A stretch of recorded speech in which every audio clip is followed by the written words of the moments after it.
going on, guys? Happy quarantine day. Day 2 for me. What day is it for you guys? So I'm actually not going to talk about quarantine today. Actually, I am a little bit. But I wanted to talk more about social contracts. Because someone give me a wave or a thumbs up if you can hear me all right, because I got my Bluetooth on and my music going and everything else. Social contract, because I was on a podcast a couple days ago, a guy named Liberal Dan, and it was an interesting conversation. Thanks, guys. Thanks for letting me know. So this guy's a liberal, and probably the most important thing I took into this conversation was, let's have a conversation, let's not fight. There was plenty we disagreed on. There's plenty we agreed on. So we agreed a lot on the drug war. We agreed a lot on social issues and government issues. But taxes were one of the issues that, of course, came up. Now, I've had some time to think since then, based on the questions that he proposed and the way that he proposed them, to come up with some really serious, well thought out answers instead of, just normally you're wrong and you're a commie. So one of the things he proposed, and don't worry, I'll get into Corona in a minute because it's all kind of related. By the way, I'm filling up the hot tub right now because that's how I roll. So one of the hypotheticals was, assuming you could leave anytime, there's no cost to that, there's no travel cost, there's no nothing, right? You could just magically snap your fingers, you'd be out of the country. Are you consenting to this country's rules and taxes by deciding not to leave? Now, let's forget about the fact that there are costs to leaving. Let's forget about that, because that's not the purpose of his question. And this is one thing we need to learn in conversations. When someone proposes a hypothetical, the intent is there are multiple issues in this hypothetical, but we want to focus on one specific issue. And so that specific issue is whether or not there's some sort of implied consent, not whether or not, but there's cost to leave or anything like that. So that's why we say, okay, forget about all that stuff. Let's just focus on the fact that you're here now, you could leave, assume it's free to go. Are you consenting by staying here? Now, there's a couple things here. Because we already agreed together that the war on drugs is terrible and should be ended. But would he be consenting to that war on drugs if he refused to leave? And of course the answer is no. That's something that he believes we should change. So that's one important aspect that we need to take on this. If the rules are in your favor, it's easy for you to tell somebody else to leave. If the rules are not in your favor, it's easy to say we need to change that. And we need to address this fact, because this is true for everyone. It doesn't matter what group you're in. It's easy for us freedom lovers to say the same thing. Well, if you don't like freedom, or if you want communism, then leave. It's easy for us to say that too. But of course, that's not really a functional society, especially when the area that you have to leave is so large geographically. Now, it would be easier if, you have two communities that are right next to each other, and, you tell somebody to leave, and they're moving 100 feet down the road to another community. That's a totally different story. But when that's your answer, that basically comes back to address the question of cost, which we already decided we should ignore that factor in this conversation. So it's really difficult because everything is connected, right? Let's see. There's another point I had to make about this. It'll come back to me. Are you consenting by staying? So I'll come back to that when I think of it. But I do want to talk about the Corona thing for a while, because we have the same the same kind of issue. Oh, I know what it was. Sorry, I'm jumping around. HOAs, right? So Liberal Dan brought up the issue of an HOA. He said, you're okay with HOAs, right? Of course, because HOA is completely voluntary. So isn't a city or a state just like a big HOA? And yes, there are a lot of similarities. But let's look at the differences. When you have an HOA, every single person who buys a home within a community that has an HOA signs explicitly to a specific set of rules. Those rules can be voted on and changed through some democratic process, which is true. And through that democratic process, those rules can be changed to something that people aren't going to like, or some people aren't going to like, or a minority's not going to like. But what we generally understand, and we have to consider even in that situation, is that that majority has no right to vote for a rule that violates the rights of an individual.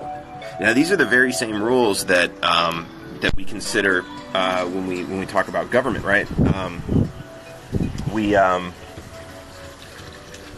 was checking on the tub over here. That's gonna be fun in a minute. It takes forever to fill up, though.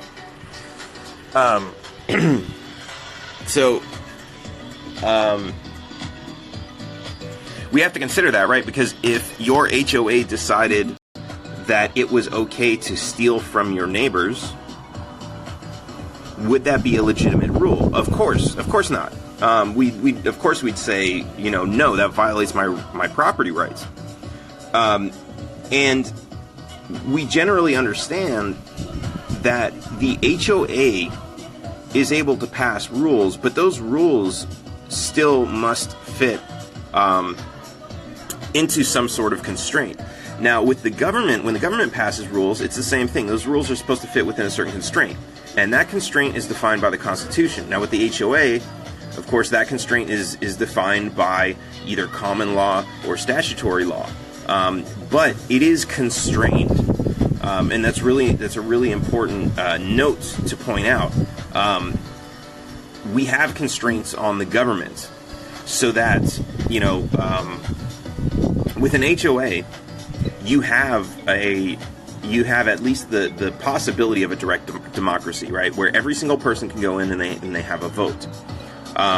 Where every single person has directly consented to the terms of this.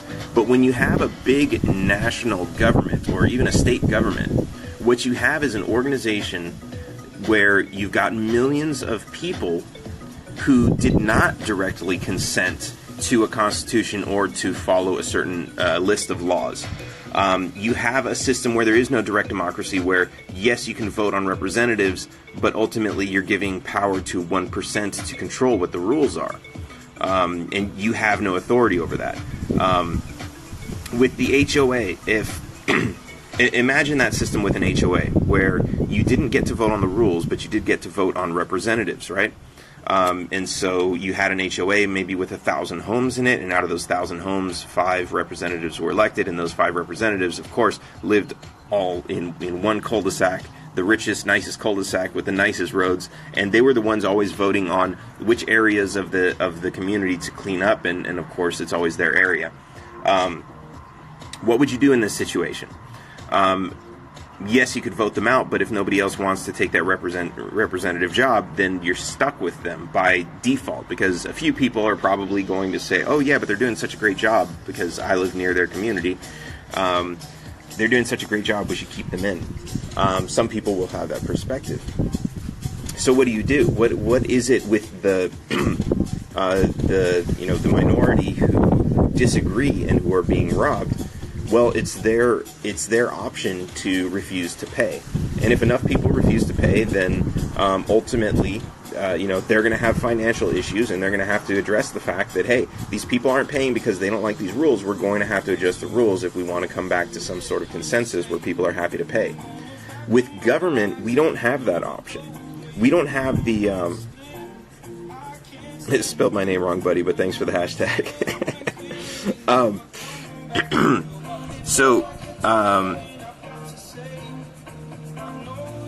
What country do I believe is the best example of economic and personal liberty? I don't believe there is one.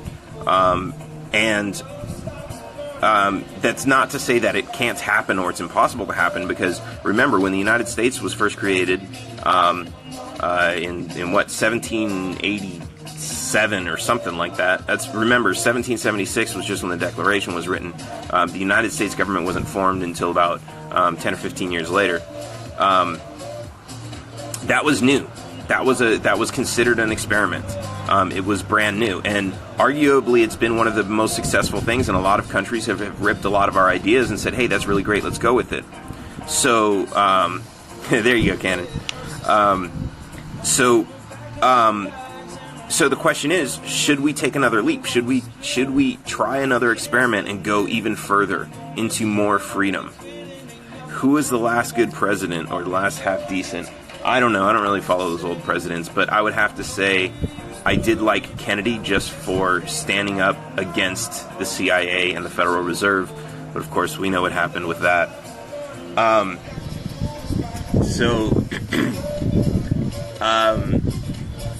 So yeah, is it time to try a new experiment? Now, okay, did I say everything I wanted to say about the HOA? There are differences, there are constraints. That's the purpose of the Constitution, which is really, really important, because we have to understand right now, in this time of the coronavirus where everybody's panicking, the government is just trampling our rights. They're telling us we have to shut down our businesses and we have to do all this other stuff. And it's interesting, I was talking to one of my neighbors down here, who's very, very left, very, Californian Democrat. I told him, I'm really pissed off that the governors are, they're saying this is not a request, this is an order, you're going to shut down your businesses and everything else. And I said they have no real authority to do that, and they have no ability to enforce that. And this guy was just like, yeah, they do. Really? Where's that in the Constitution? Oh, well, we could sit and argue about the Constitution all day, but basically what he was saying was they have the guns and they're going to do it. And it doesn't matter what's right or wrong, because he believes that it's right, because he believes, he's an older guy, he's in the age bracket where he's potentially more at risk. He's believing a lot of the media hype, so he's kind of, a little more worried about it than a lot of people. And so he's basically going from his emotional standpoint that, yes, the government has the right to do it because it's what I want, and they're going to make it happen with the use of violence, or with at least the threats of violence, because we all know that, the government has no real authority to enforce a lot of these things, especially because there's so many people. Some police departments, there was one police department that put out a notice, please stop calling us to tell us about businesses that are not shutting down, which means they have no real intent to enforce anything. And they have no legal basis to enforce anything. It's really just an empty threat that they made, shut down your business. Now, I'm not saying, everyone should keep their businesses open and operate as normal. I don't want to get into that discussion right now, but it's worth pointing out that, they're creating an illegitimate use of force, and if we just bow down and allow them to do this, what's next? What's going to happen next? I mean, at the very least, we should stand up to these governors who are saying, no, this is an order. They don't have the authority to order us to do anything, and we have no obligation to follow any of their orders. It would be better if they told us, hey, it's not safe, stay indoors. Do this of your own accord. If you go out on your own, the more people you talk to, the more people you're in connection with, the more likelihood you have that you're going to get sick and die. And that is the most that they should be telling us. They should not be telling us, we order you, we command you to stay inside. Because what's going to happen next? They're going to come up with some other orders. They're going to say, oh, when we put those magic words in front of our statements, we order you to stay indoors. Everybody followed so well, especially when we had the National Guard just driving around the streets, not doing anything, just driving around the streets, just so there's that extra fear there. Finland is doing the same.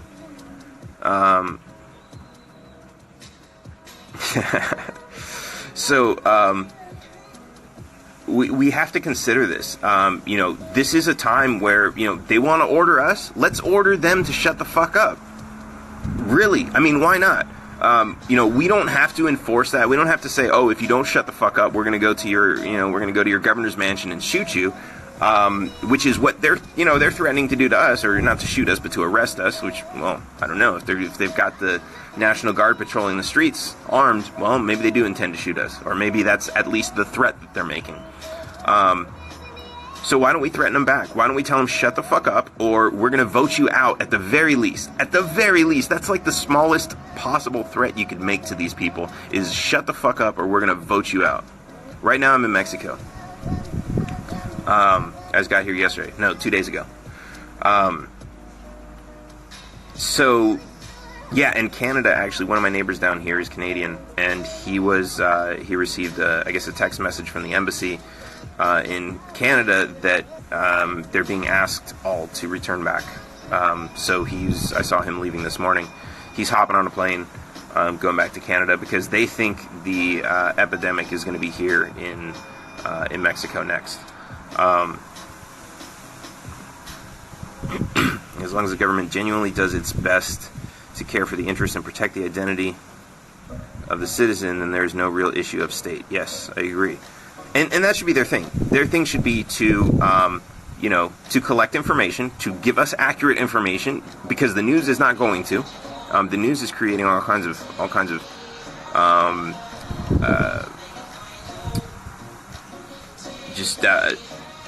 scary scenarios, hypotheticals, fake numbers, exaggerated numbers. Pandemonium is what the media is doing. The government, if it is in our best interest, should be making sure, no, this is the accurate information, this is what you can do to be safe. And that's it. And that's really all they should be doing.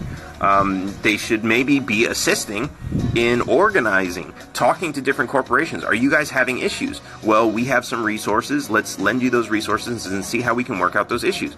Instead, we've got organizations coming up with corona tests that until a few days ago were not able to get those corona tests into the hands of anybody. They were not able to test people, even though they had a test, because the government's FDA was saying, no, these aren't approved, you can't do that. And it took an executive order to say, okay, no, allow those things to happen. That should never be the case. And even if it were the case, it shouldn't have taken government so long to see this issue. They should have a hotline. Hey, I've got a solution. Let's make it legal right now. And, Mr. Trump, you should be promoting this. That's if anything. What is the president if he has no real authority, as a lot of us minarchists and anarchists like to claim?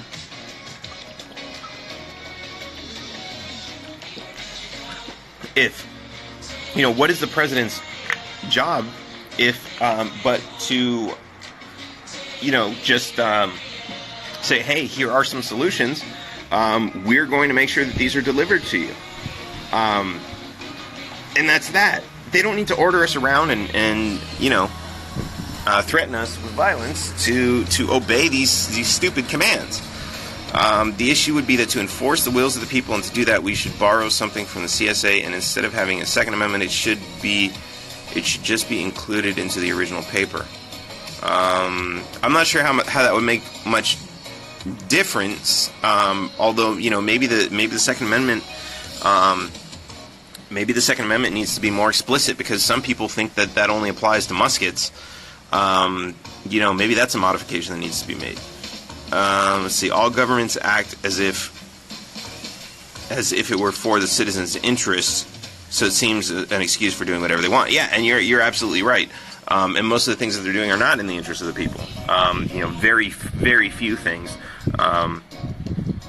Who would I vote for in 2020? I'm voting for myself, of course. What about the people who take unnecessary risk, get sick, take a hospital bed for which they can't be given to those who, despite their best efforts. So I guess your question is, if one person is acting irresponsible and going out clubbing and they get sick and they end up taking a hospital bed, meanwhile there was an old person who's taking every precaution possible and there is no hospital bed available to them because of that. This is a really difficult issue, but the fact remains,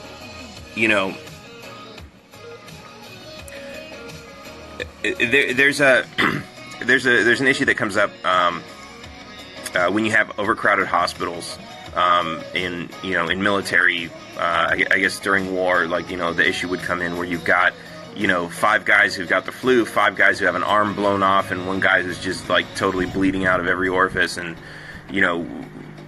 lost limbs and everything else. Who do you help first? You help the people who are most helpable, I guess. You treat the smaller injuries first because you're going to save those lives, whereas some of the bigger injuries, not necessarily bigger injuries, but I guess injuries that are less likely to recover from are it's not worth taking that care away from the other people to give to this one person who's likely not going to survive anyway. And this is really a difficult philosophical discussion. But we have to take all these things into consideration if the ultimate goal is to save as many lives as possible. Now, we also have to consider, okay, so what if there's not a hospital bed? I mean, if just because there's a hospital bed, let's say you get sick and you go to the hospital and there's a bed. That's no guarantee that you're going to get better. So we can't treat it as if just because there's a bed open for you, we're saving your life instead of somebody else's, and that sort of thing. But let's also be honest that you have a lot of people who are, first of all, a lot of people who get sick from this virus are not that ill where they need to be hospitalized, and many of them might not even know they have it. They might just think it's a regular cold, and that sort of thing. So, somebody who's going to be completely irresponsible enough and think that this virus is nothing is probably going to be one of those people who, when they do get sick, is going to stay home anyway and just say, oh, it's just a cold. And I know plenty of people who over the past month have gotten a cold or a flu or a headache or a fever or a cough, a sneeze, all these other things. Some of those are symptoms, some of them aren't. And most of them just said, oh yeah, this is just a flu. I'm not even going to go get tested. I'm not going to a hospital. I'm not going to a doctor. I'm just going to eat my vitamin C, blah, blah, blah, and all this other stuff, and they all got better. Now, I don't know if any of those people actually had corona. But that's also important to recognize when it comes to all these statistics, because let's say they did have corona. This is just, maybe 5 people that I knew that are not added into the statistics. So when they say, 1,000 people are in the hospital, because of this, that's 1,000 out of, what do they say, it's 3%, so let's say, 5,000. That's not right, 10,000. That's not even right. 1,000 people in the hospital out of 10,000 people sick, whatever, that's 10%.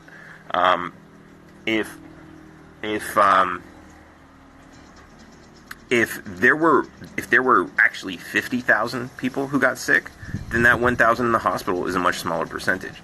And we don't know those actual numbers, and there's absolutely no way we ever can know those numbers. They really just have to be guesses. And it might be easier to tell with something like the flu, because it's the same thing with the flu, right? They tell us, 10,000, 20,000 people die from the flu every year.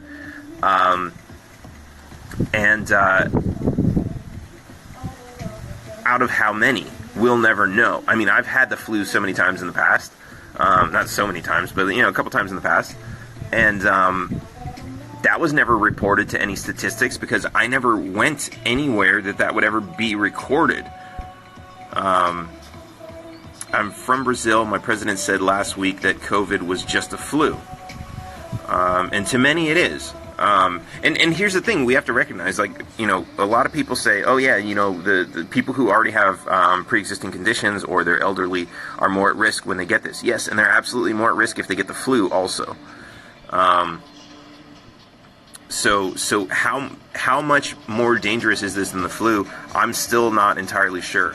Let's see, what do you think about a system where instead of the states, you have cultural groups within the nation that are guaranteed constitutional freedoms that cannot be amended, but do not have to comply? I mean, I think each of these own groups should have their own constitution. I think we should look at the Constitution and the Bill of Rights not so much as a formation of government, but as a declaration of human rights. We should have a declaration. Maybe that's the thing to do, is we create a declaration of human rights. Rights, not entitlements. Remember, rights are verbs. Rights are things you can do.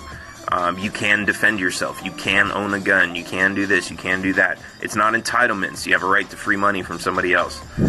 It's rights. And if we define a list of human rights, and maybe we open source it and allow people to contribute, and rewrite it and rewrite it and rewrite it until it's perfect.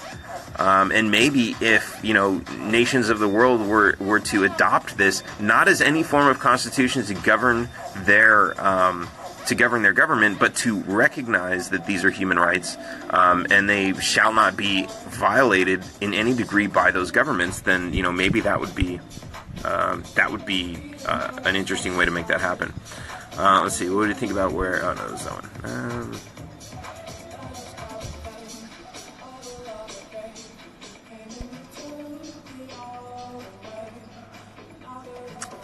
Let's see. I wish you'd go live more on Facebook. I like to share the stream. You wouldn't believe how many non-libertarians are changing their views because of your words. Thank you, man. Little witch on the prairie. So when I go live here, it's actually supposed to go live on my Facebook also. But I will, like, it should be on my Facebook story. But if it's not, I'll keep that in mind, and maybe I'll do the next one on Facebook. I do know that when I go live on Facebook, like a regular live stream, it actually saves it for longer, whereas these disappear after 24 hours, which sucks. No, you know what I need to do is I need to download. There's a way to download this video and re-upload it to Facebook. Maybe that's what I'll do. I'll do that as soon as this one's done, actually. Okay, so shit, fucking thing. I can't read the end of this comment because it won't scroll. There we go. Think of like a greatly expanded reservation system.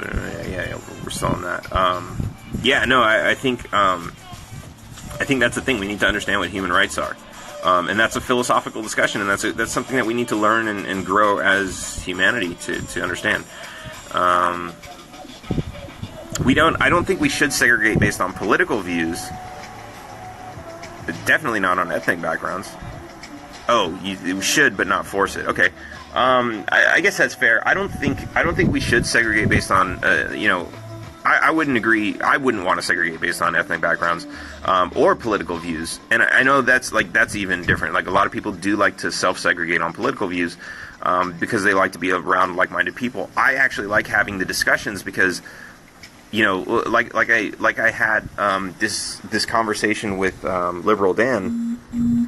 He's a liberal. He had a completely different perspective than I had, but he asked some interesting questions that challenged me to question my own philosophy, which gave me more insight into why I believe what I believe, and more, I guess, more clarity, more understanding into why it's right, instead of, a lot of the things that we believe are right, we have to understand we believe they're right because we were told they were right and we accepted it. Most of the things that we believe are right could actually be wrong, and we haven't actually had that discussion with ourselves to figure out why they are right. And I think that's really important. Like, we go to what does school teach us? What's something? I had a good example of this earlier today of something really, really simple.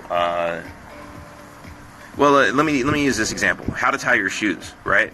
Everyone knows how to tie their shoes, hopefully. And if you don't, you're considered stupid by society, but it's like, why? Maybe you use. Look, these are my shoes. I haven't had to tie shoes in years. And the shoes I wear with my suit don't even have laces. So, if somebody doesn't know how to tie their shoes, they're not necessarily stupid. And then how many ways are there to tie your shoes? There are multiple ways. Is one better than the other? Maybe. Maybe you just learned one and that's it. And then you see someone else doing it a different way and you're like, that's wrong. But the only reason you think that the way you do it is right is because that's the way you learned and that's the way you were taught. So we have to understand this, that this is how a lot of our political ideology works too. We believe something because that's what we're taught. We're taught by maybe our family, our teachers, our churches, whatever. We're taught certain things, and it's easier to teach someone what something is or what to do in a certain situation than it is to teach them why they should do that. And I think that's where we need to grow as humans, is we need to spend a lot more time understanding the why. Why do we do things?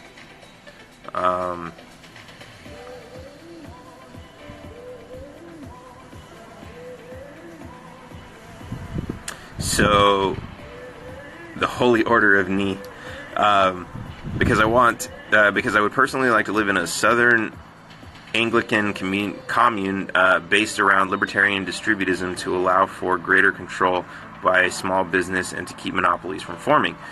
Yeah, I mean, if that's what you want to do, then that should be the thing to do. What's up, Trey? But you have to understand that you need to find that many people who are equally interested in doing that with you. And if I don't know. I mean, I guess that's really all there is to say about that. If that's what you want to do, that should be, that should be the thing. But you have to understand, what is private property. Now, this is. I'm going to go back to this HOA thing for a second, because there was another interesting point brought up by Liberal Dan. Or actually, this was in response to his proposition of a city being like an HOA. What I told him is, everybody in the HOA has explicitly signed that contract when they bought their home, right? If a city, so let's say you live right outside of a city and the city wants to expand, everybody in your area will be asked to vote whether they want to join that city, and the majority will rule. And if that city includes new taxes and you voted not to join the city, you will be forced to join the city. An HOA does not have the authority to do that. An HOA cannot say, oh, we want to expand into the next neighborhood over, and we're going to ask all of the people in that neighborhood to vote whether or not they want to join. They don't have the authority to do that.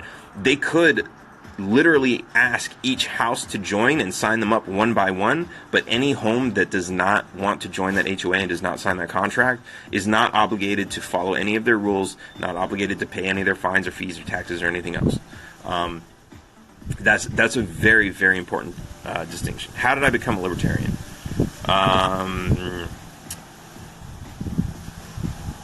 I want to say, from just getting kicked in the teeth so many times from the government trying to start, a small business, whether it was trying to sell candy at school, and they confiscated my candy because I didn't have permission to sell on public property, that kind of shit.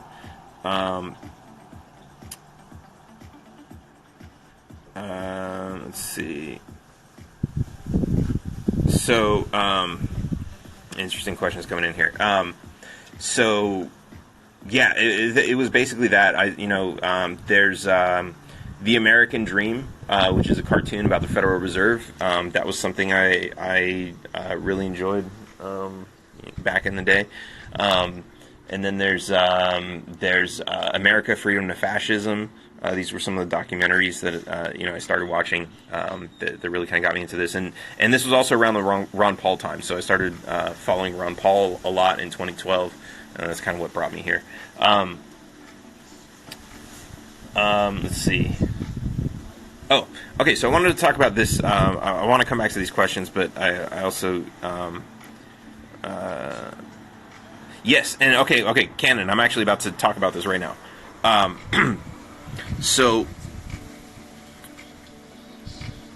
I want to say that we have to understand what our own domain is, right?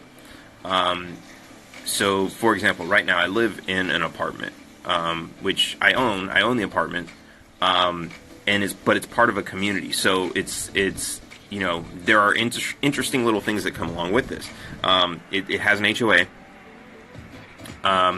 It's all part of one building. So, if which is why there's an HOA, because we have to understand there's community areas. There's a swimming pool that belongs to all of the apartments. There's structurally, if I want to play rock star in my apartment, rock band, and I'm pounding on the drum and pounding on the floor, I have to understand that there are neighbors underneath me. We share a common floor ceiling, piece of concrete. My floor is their ceiling. We have to understand there's all that. So there's shared space, and then there's individual space, which is the inside of my apartment and everything else. Now, some of these people, some of the owners of these other apartments are concerned about what goes on in their apartments. And so we have to recognize what our domain is. So we have our domain, which is inside of our own apartments. And that's absolutely within our control. No other apartment owner has the right to come in and do anything in our apartments. With maybe some small exceptions if there's a leak or something, and then there's cables that go through the walls in my apartment to get to the roof from whatever. There's that sort of thing. Then there's the common areas like the pool, which we all have to vote, and we all agreed when we came in here that we'd be able to vote and make certain decisions about these common areas. That's part of our domain. But when it comes to anything outside of that, we can talk about the city and how there's a majority rule in the city, but we also, just like I was saying before, we have to recognize that not everybody in the city explicitly signed any contract with us. So the people that I share the pool with, we all signed a contract saying, I understand that there's all these other people. Some of them might be assholes. Some of them might have crazy ideas. Whatever the case may be, I'm signing a contract with them, and whatever they vote for, I agree to obey those rules within some certain limitations. And those certain limitations were already created by the government, before that. Which, not that I agree with that. We should have put those limitations in place on our own, but that's how that is. So there are limitations, but I personally signed that contract and agreed for those community areas what we're going to do. Outside of that, over there in the jungle, I have absolutely no control of what goes on out there. There are wild animals, there are wild people, there are tyrants, there are gangs, there are mosquitoes carrying diseases. There are so many things going on out there. I have no control over that. And some people want to attempt to control all that by forming governments and saying we're going to pass laws and we're going to create programs that are going to change the environment. And sometimes they'll say we're going to make the world a safer place for everybody, which doesn't always work out that way. But that is not our domain. This is our domain where we live. If somebody sets up a business, that is their domain, and they control that domain, and we can influence that domain because they want us as a customer, and that's our ability to negotiate, right? We do it every day when we, whether we decide to buy from them or not, because that affects their pricing. If they want to sell more products, how's that going to affect their pricing? If they lower their prices, maybe we'll buy from us. If they do more things to help the community, maybe we'll buy from them. But that is their domain. And they have absolute control over that, and we have absolute control over our domain to not buy from them if we don't like them for whatever reason, or to buy more from them if we do like what they're doing. So I'll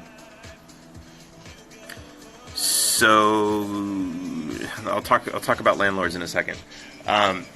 So I think this is really important to recognize what our domain is, because it's very easy for us to say what people should and should not do when there's absolutely no context of what is domain. What do we as individuals have as far as authority to dictate over other people?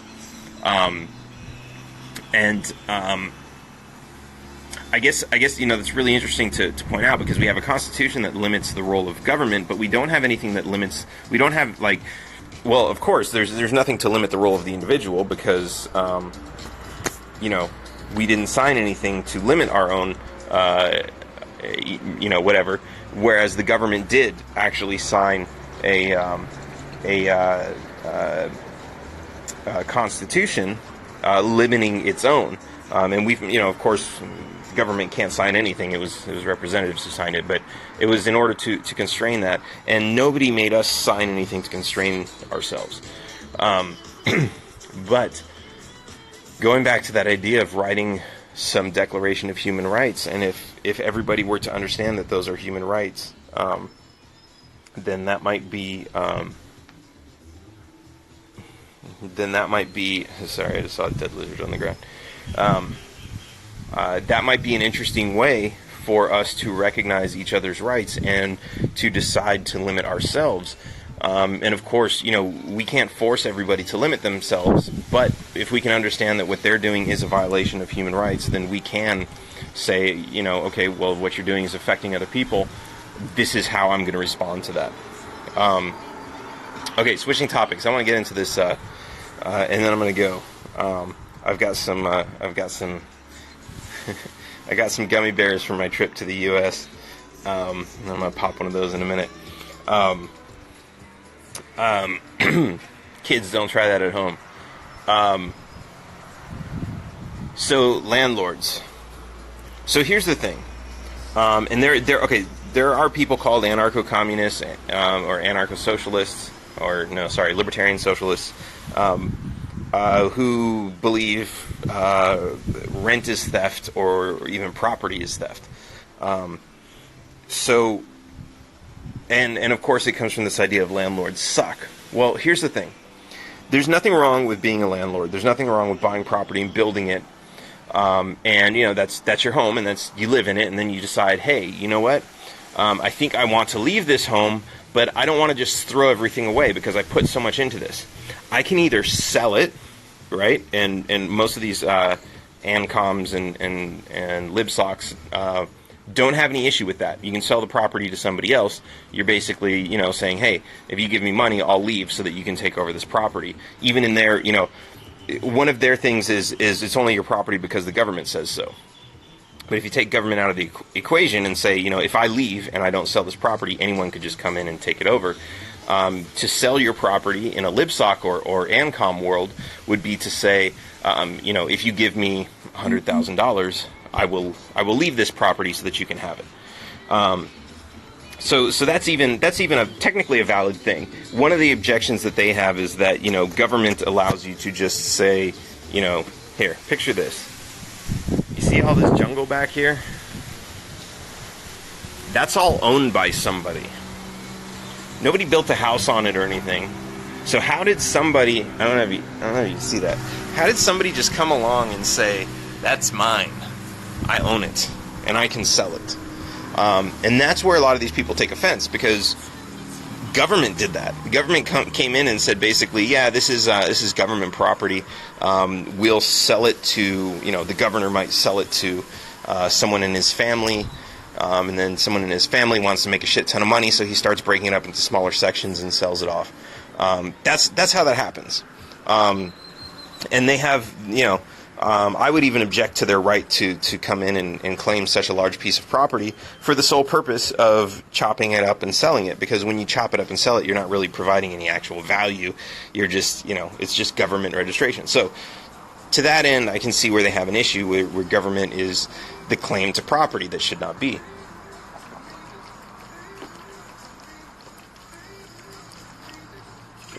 When we talk about rent, so here's the thing. A lot of people hate rent because they object to the idea that we need to pay all of this money every month, especially when rents are high, and we have to do that every month just to survive. And it is a shitty situation to be in. And I don't think anyone should be in that situation, unless of course you travel. If you like to move around, it's perfectly acceptable to be in that situation, right? Because if you're, let's say whether your work requires that you move from city to city every year and you don't feel like buying property, sometimes it is more beneficial to rent. Or you're vacationing, or you like to just travel the world and see what the world is like.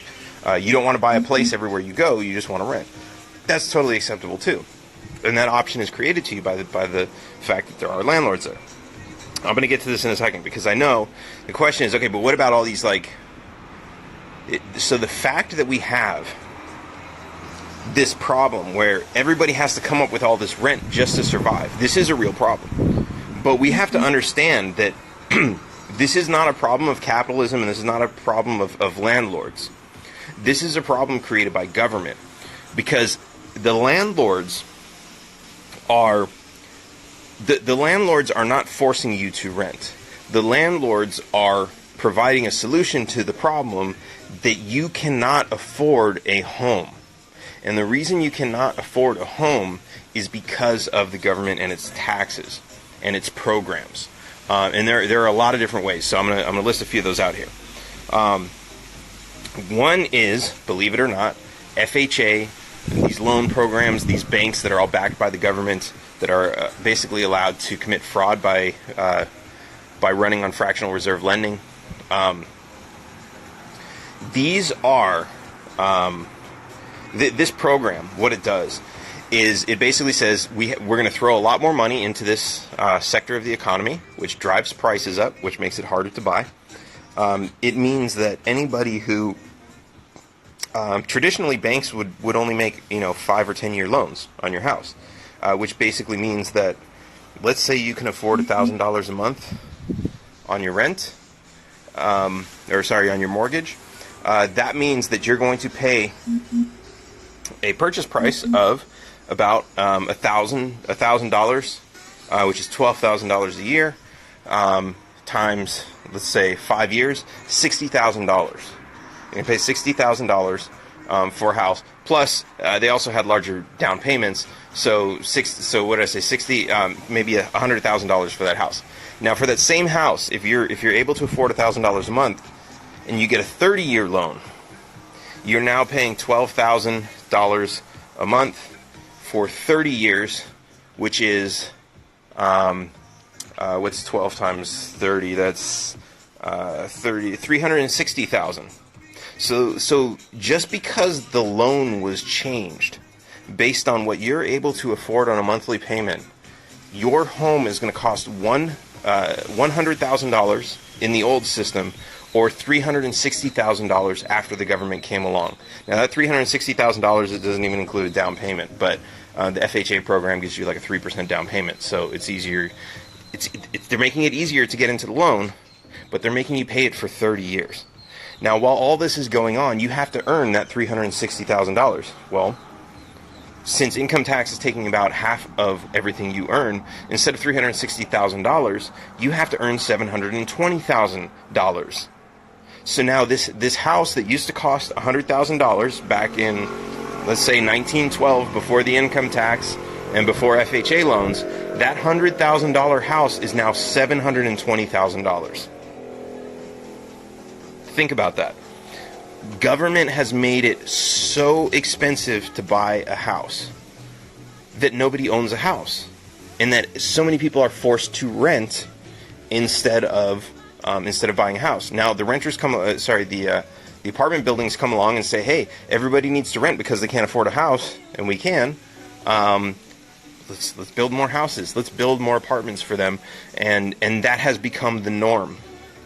And it's not the landlord's fault. It's the government's fault. Now here's another way that works out. Inheritance taxes, and this even goes into, because I hear a lot of people talking about reparations, right? Reparations is property ownership. Reparations is 40 acres and a mule. Imagine if 100 years ago somebody had received 40 acres and a mule. What would they have today? Absolutely nothing. Why? Because property taxes, 40 acres. Any idea what property tax on 40 acres is going to run? I know on a little house in Texas, it's about $500 a month in property tax. That's just a house. We're talking about acres. We're talking about thousands of dollars per month. So if you had received 40 acres and a mule, and you're paying, let's just say even $3,000 a month. First of all, the mule's dead, and mules don't reproduce. I guess if I have my history right, a mule is a mix between a donkey and a horse. So you can't even, and they're infertile, so you can't even breed them. So that will be dead and long gone by now. You've got your 40 acres that you're paying $3,000 a month in property tax on. That's more than a lot of people have for rent, more than they have for rent, more than a lot of people's income. So had you received those reparations, the government would have taken this all away from you. You would have either had to chop that 40 acres in half and sell half of it, and then chop it in half again and sell it, and chop it in half again and sell it, until, some big, rich, wealthy guy now owns all of it, and he's forcing you to work on it so that you can pay the property tax on what you have left. Or it's just all gone and you're back into renting. This is government stealing from us. We also have inheritance tax. If your great-great-great-grandfather had received 40 acres, when he died and left that to your great-great-grandfather, he would have had to sell half of it to pay for the property tax, the inheritance tax. And then when your great-grandfather, or when your great-great-grandfather died and gave it to your great-grandfather, he would have had to sell half of it to pay for the inheritance tax. And when your great-grandfather died and gave it to your grandfather, and when your grandfather died and gave it to your father, and when your father died and gave it to you, and when you die and give it to your kids, the government is going to charge an inheritance tax and take half of it, and nobody has anything left. And where does it go? Because if the government gets all this money, where does that money go? To build roads? To build roads? No. To fight wars? Yes. But what does fighting wars really mean? It means putting money in the pockets of these big military-industrial profiteers, and they're taking away all of our property. We should all own property. This is a free country. We should all own property. We should be able to walk out into the jungle and say, I'm going to build a house right here because there's nobody else here. Or the desert, or the forest, or wherever we are. We should be able to do that. That right's been taken away from us by the government. The cost of buying property has been inflated by government. And right now what's going on with this epidemic, with people having to buy property, people not being able to pay their rent because their income is going away. This shouldn't be a problem. If we all owned property, when our income went away, we wouldn't have anything to worry about. We wouldn't have to worry about paying our rent.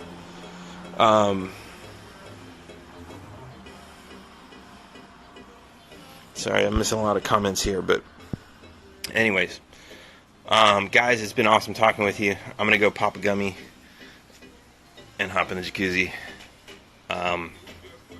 Stay safe. Don't panic. I want to keep putting this out there because somebody brought to my attention that in 2008, during that crisis, there were a lot of people who committed suicide. Don't do that. This is temporary. We will get through this. Some people are going to lose some money. Nobody's going to lose their life. It's going to be all right. It's not going to be a huge deal. We will recover from this. If you have debt collectors harassing you, I don't even think debt collectors are going to be harassing people. Some banks have already put out statements saying that if you can't make your payments, that's fine. Just give us a call. Let us know. The banks are going to lose out the most, right? Because while you're, you might lose $500, $1,000, $2,000, $3,000 a month from your income.